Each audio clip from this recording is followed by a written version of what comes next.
जब पेट भरने की बात आती है तो कोई भी देश भारत के आगे गिड़गिड़ाता है। चाहे आप पाकिस्तान को देख लीजिए, चाहे आप पड़ोसी देश अच्छे नेपाल को देख लीजिए, चाहे आप बांग्लादेश को देख लीजिए। बांग्लादेश में जहां हिंदुओं के खिलाफ इतना अत्याचार फैला हुआ है, उसके बाद भी जब पेट भरने की बात आई तो यूनुस भारत के सामने ही गिड़गिड़ाते हुए नजर आए, भारत की ही शरण में आए, पाकिस्तान के पास नहीं गए।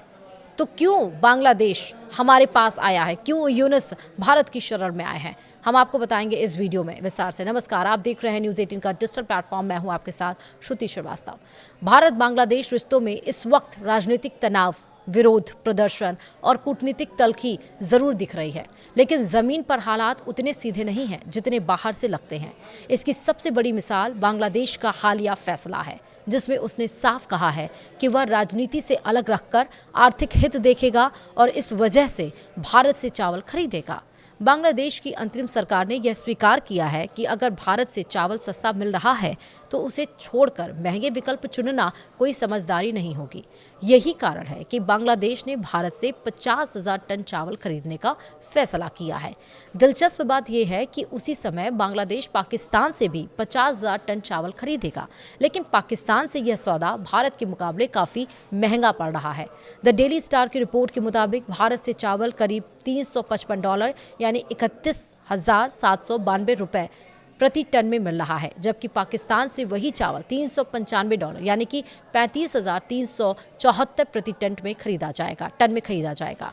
यानी भारत से खरीद में बांग्लादेश को करोड़ों का फायदा है। डॉलर का आज का रेट लगभग 89.55 है, यानी कि 89.55 है। तो तस्वीर और साफ हो जाती है। भारत से चावल खरीदने पर बांग्लादेश को प्रति टन $40 की बचत हो रही है। कुल 50,000 टन की खरीद में यह बचत $20 लाख बैठती है। मौजूदा डॉलर रेट के हिसाब से यह रकम करीब 17 करोड़ 91 लाख होती है। यानी साफ है कि राजनीतिक तनाव और बयानबाजी के बावजूद भारत से चावल खरीदकर बांग्लादेश को करीब 18 करोड़ रुपए का सीधा आर्थिक फायदा हो रहा है। यही वजह है कि तमाम सियासी बयानबाजी और भारत विरोधी शोर के बावजूद ढाका सरकार को दिल्ली की ओर देखना पड़ा। बांग्लादेश सरकार ने खुद माना है कि अगर वह भारत के बजाय वियतनाम या किसी और देश से चावल लेती तो उसे प्रति किलो और ज़्यादा कीमत चुकानी पड़ती। ऐसे में आर्थिक दबाव के दौर में भारत को नज़रअंदाज करना उसके अपने हितों के खिलाफ होता। इस पूरे मामले का एक अहम पहलू यह भी है कि भारत ने इस तनाव के बावजूद कोई सख्त रुख नहीं अपनाया, ना तो सप्लाई रोकी गई, ना कीमतें बढ़ाई। यानी राजनीतिक तल्खों के बीच भी भारत ने यह संदेश दिया कि खाद्य सुरक्षा जैसे मुद्दों पर दोस्ती निभाई जाएगी। बांग्लादेश के वित्त सलाहकार साहिलुद्दीन अहमद ने मंगलवार को यानी कि 23 दिसंबर को बताया कि अंतरिम मुख्य सलाहकार मोहम्मद यूनुस भारत के साथ रिश्तों में आई तल्खों को कम करने की दिशा में सक्रिय रूप से काम कर रहे हैं। उन्होंने कहा है कि यूनुस सरकार का साफ रुख है कि व्यापारिक फैसले राजनीतिक बयानबाजी से प्रभावित नहीं होंगे।